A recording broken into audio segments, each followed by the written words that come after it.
Hello everyone. My name is Sarang and welcome to the Sarang Mores Pharma Academy.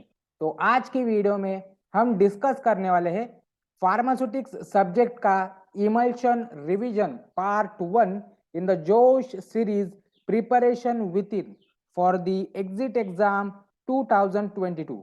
तो आगे बढ़ते हैं। तो सबसे पहला पॉइंट है इमल्शन की डेफिनेशन।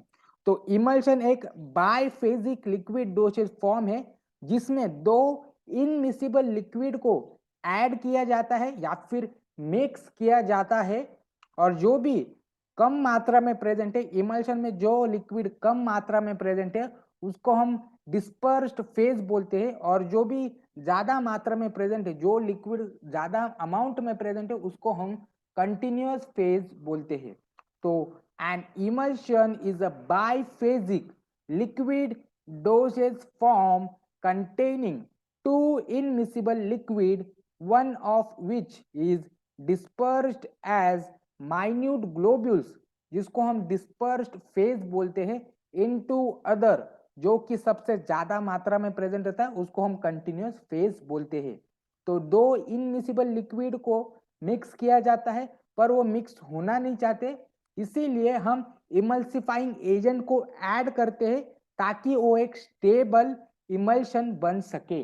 और जो भी डिस्पर्स फेज रहते हैं, जो कि कंटिन्यूस फेज में फैले हुए रहते हैं, स्कैटर्ड रहते हैं, उनकी रेंज है, ग्लोब्यूल्स साइज की रेंज है 0.25 से लेके 25 नैनोमीटर तक।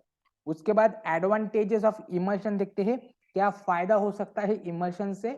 तो ऐसे ड्रग्स जिनका स्वाद बहुत ही खराब रहता है या फिर वो बहुत ही बदबूदार रहते हैं, तो उनको पैलेटेबल में किया जाता है, मतलब उनको कंज्यूम करने के लायक बनाया जाता है in the form of emulsion.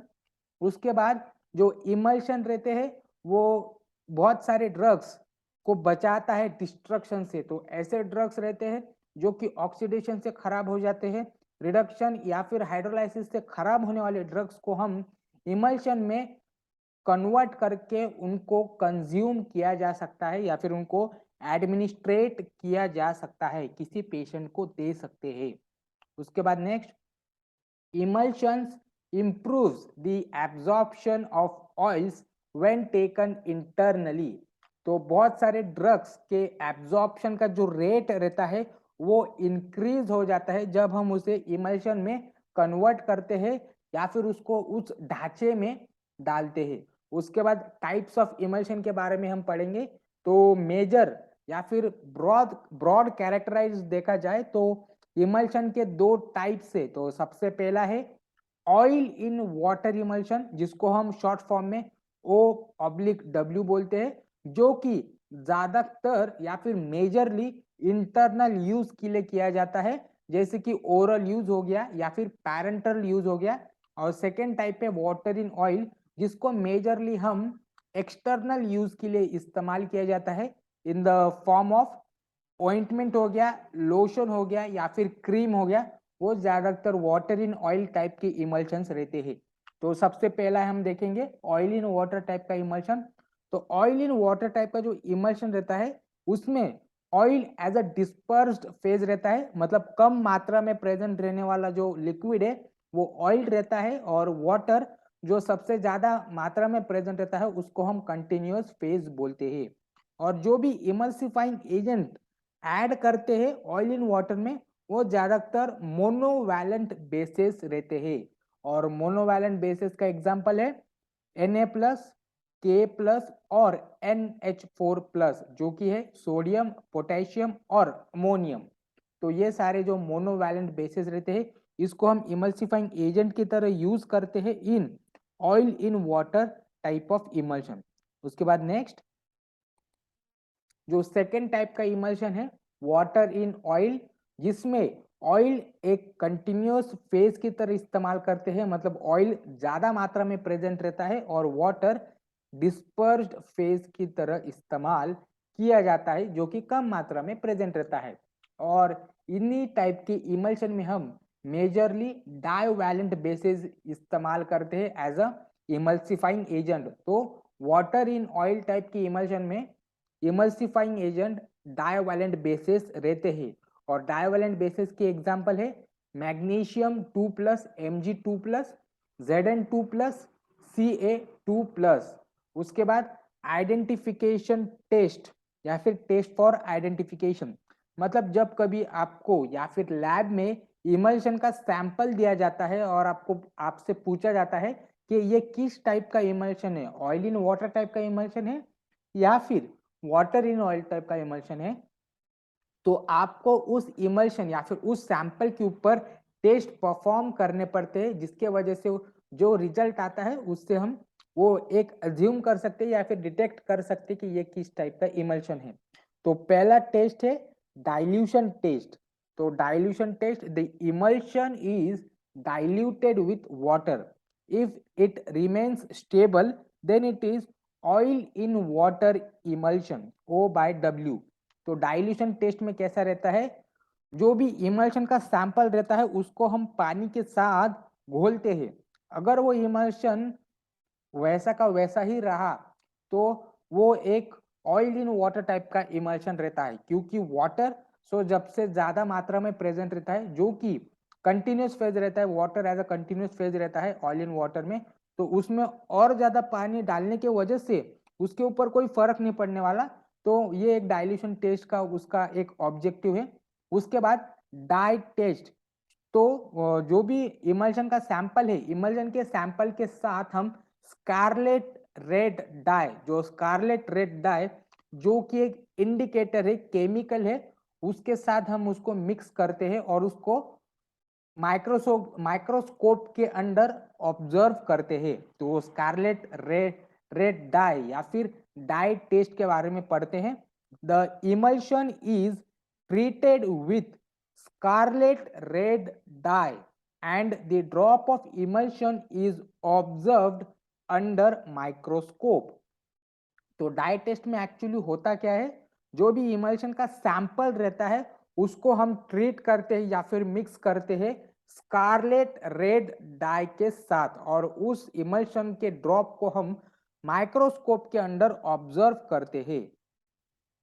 तो अगर बैकग्राउंड जब हम माइक्रोस्कोप के अंदर ऑब्जर्व करते हैं, अगर इमल्शन के ड्रॉप के बैकग्राउंड में रेड कलर दिखाई दे, तो हम एक अज्यूम कर सकते हैं कि जो इमल्शन है वो वाटर इन ऑयल टाइप का इमल्शन है, क्योंकि स्कारलेट रेड डाई ऑयल को एब्जॉर्ब करता है या फिर ऑयल स्कारलेट रेड डाई को एब्जॉर्ब करता है, और वो अगर ऑयल कंटिन्यूस फेज में है तो वो बैकग्राउंड में दिखाई देगा। उसके बाद जो थर्ड टाइप का आइडेंटिफिकेशन टेस्ट है जिसका नाम है कंडक्टिविटी टेस्ट। तो water is a good conductor of electricity, so when electrodes are dipped into the emulsion of water as continuous phase, then the circuit will complete and the bulb will light। तो जिस emulsion में water सबसे ज्यादा मात्रा में present रहता है या फिर वाटर एक कंटिन्यूस फेज की तरह उसमें दर्शाया जाता है, तो दो कंडक्टिविटी टेस्ट में वाटर एक गुड कंडक्टर है। तो जो oil in water type of emulsion है, तो oil in water type of emulsion एक गुड इलेक्ट्रिसिटी कंडक्ट कर सकता है। उसके बाद है fluorescent test. Some fixed oil emit fluorescence when they are observed under ultraviolet light, so then the emulsion is water in oil type of emulsion। तो जिसमें oil, जिस इमल्शन में ऑयल कंटिन्यूस फेज में प्रेजेंट है या फिर oil सबसे ज्यादा मात्रा में प्रेजेंट है, तो जब हम उसे अल्ट्रावायलेट लाइट में ऑब्जर्व करते हैं तो वो एक काइंड ऑफ फ्लोरेसेंस या फिर एक लाइट इमिट करता है। तो हम उससे अज्यूम कर सकते हैं कि ये sample water in oil type का इमल्शन में गिना जाता है या फिर कैरेक्टराइज किया जाता है। उसके बाद नेक्स्ट इमल्सिफाइंग एजेंट। तो इमल्सिफाइंग एजेंट के हम डेफिनेशन देखने वाले हैं। Emulsifying agent reduces the interfacial tension between the two phases such that oily phase and aqueous phase and thus made miscible with each other and form stable emulsion. They are also known as इमल्जेंट और emulsifiers.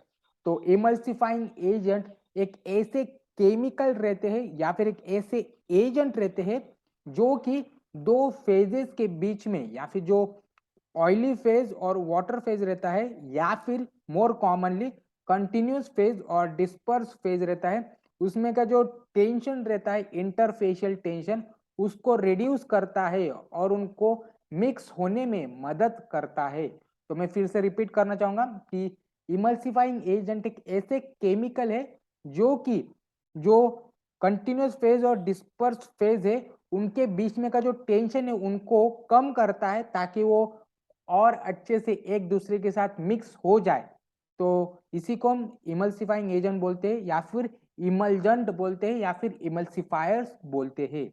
उसके बाद next, तो एक अच्छी emulsifying agent को हम HLB value को उससे एग्जामिन करते हैं, या फिर उससे हम उसको तोलते हैं। तो एकाइशिया जो इसका मैंने टैबुलर फॉर्म में बना है, तो नेम ऑफ इमल्सिफाइंग एजेंट और उसकी HLB वैल्यू, अगर HLB वैल्यू ज्यादा है मतलब 8 से 18 के बीच में है, तो वो सबसे ज्यादा हाइड्रोफाइल है, मतलब उस इमल्सिफाइंग एजेंट को हम ऑयल इन वाटर टाइप की इमल्शन में ऐड कर सकते हैं। और अगर HLB वैल्यू कम है मतलब 3 से लेके 8 के बीच में है, तो वो वाटर इन ऑयल टाइप के इमल्शन में ऐड कर सकते हैं। तो एकेशिया जिसकी HLB वैल्यू 8 है, तो इसको हम oil in water type of emulsion में ऐड कर सकते हैं। ग्लिसरील मोनोस्टीरेट जिसको हम वाटर इन ऑयल इस टाइप के इमल्शन में ऐड कर सकते हैं। सॉर्बिटॉल मोनोस्टीरेट जो कि 4.7 है उसकी HLB वैल्यू, जिसको हम वाटर इन ऑयल टाइप की इमल्शन में ऐड कर सकते हैं। पॉलीसॉर्बेट 16.7 जिसकी वैल्यू सबसे ज्यादा है, उसको हम ऑयल इन वाटर जो इस इमल्शन में ऐड कर सकते हैं। जिस इमल्शन में वाटर सबसे ज्यादा मात्रा में है उसको हम ऐड कर सकते हैं, पॉलीसॉर्बेट 20। उसके बाद नेक्स्ट, पॉलीसॉर्बेट 60 उसकी HLB वैल्यू है 14.9, 14.2। पॉलीसॉर्बेट 80 उसकी है 15। सोडियम लॉरिल सल्फेट जिसको शॉर्ट फॉर्म में हम SLS भी बोलते हैं, उसकी HLB वैल्यू 40 है, 40। सोडियम ओलिएट जिसकी HLB वैल्यू 18 है। ट्रैकेगैंथ जिसकी वैल्यू 13.2 और ट्राई इथोनोलामाइन ओलिएट जिसकी HLB वैल्यू 12 है। तो ट्राई इथोनोलामाइन ओलिएट को हम ऑयल इन वाटर टाइप की इमल्शन में ऐड कर सकते हैं, या फिर ऐसी इमल्शन में जिसमें continuous phase as a water है। उसके बाद next, classification of emulsifying agent. तो इमल्सिफाइंग एजेंट का क्लासिफिकेशन, इसके ऊपर क्वेश्चन पूछा जा सकता है, नो डाउट इसके ऊपर क्वेश्चन पूछा जा सकता है, बहुत ज्यादा चांसेस है। तो सबसे पहली कैटेगरी है नेचुरल इमल्सिफाइंग एजेंट। तो नेचुरल की पहली सब कैटेगरी है, नेचुरल में भी सब कैटेगरी है। तो वेजिटेबल सोर्सेस के इमल्सिफाइंग एजेंट है gum acacia, tragacanth, agar, pectin, starch and Irish moss. और एनिमल सोर्सेस से है gelatin, wool fat and egg yolk. उसके बाद जो सेकेंड कैटेगरी है semi synthetic polysaccharide, semi synthetic polysaccharide, और उसके एग्जांपल है sodium carboxy and methyl cellulose. उसके बाद नेक्स्ट, जो इनऑर्गेनिक टाइप के इमल्सिफाइंग एजेंट है उसके एग्जांपल है milk of magnesia, magnesium oxide, magnesium trisilicate, magnesium aluminium silicate and bentonite. मैं रिपीट करूंगा, milk of magnesia, magnesium oxide, magnesium trisilicate, magnesium aluminium silicate और बेंटोनाइट। अल्कोहल के है कार्बोवैक्सेस, कोलेस्ट्रॉल और लेक्टिन। और सिंथेटिक इमल्सिफाइंग एजेंट है anionic, cationic and non ionic. उसके बाद नेक्स्ट, प्रिपरेशन ऑफ इमल्शन, तो इसके ऊपर जो प्रिपरेशन है इसका हम डिटेल पढ़ने वाले हैं नेक्स्ट पार्ट में, पर अभी फिलहाल के लिए हम इसके सिर्फ नाम जान लेंगे। तो इमल्सिफाइंग, इमल्शन को प्रिपेयर करने के 4 डिफरेंट मेथड है। तो सबसे पहला है ड्राई गम मेथड, सेकेंड है वेट गम मेथड, थर्ड है बॉटल मेथड, और फोर्थ है अदर मेथड, जिसको हम मैकेनिकल मेथड भी बोल सकते हैं। और मैकेनिकल मेथड में हम 2 मशीनरी के बारे में पढ़ने वाले हैं। तो सबसे पहला है हैंड होमोजेनाइजर और सेकंड है सिल्वर्सन मिक्सर होमोजेनाइजर। तो फिर से रिपीट करूंगा, पहला मेथड है ड्राई गम मेथड, सेकंड है वेट गम मेथड, थर्ड है बॉटल मेथड और फोर्थ है अदर मेथड, जिसमें हैंड होमोजेनाइजर और सिल्वर्सन मिक्सर होमोजेनाइजर के बारे में हम पढ़ने वाले हैं नेक्स्ट पार्ट में। Next, thanks for watching. Like कीजिए, शेयर कीजिए, सब्सक्राइब कीजिए सारंग मोरेज फार्मा एकेडमी को। अगर आपको कोई पॉइंट के ऊपर डाउट है तो आप मुझे कमेंट सेक्शन में पूछ सकते हो। और हाँ, अगर आपको फार्मास्यूटिक्स के इजी लैंग्वेज में आर्टिकल्स चाहिए तो आप मेरे ब्लॉग पेज पे विजिट कर सकते हो, जिसका नाम है pharma milestone blogs. Thanks for watching, thank you.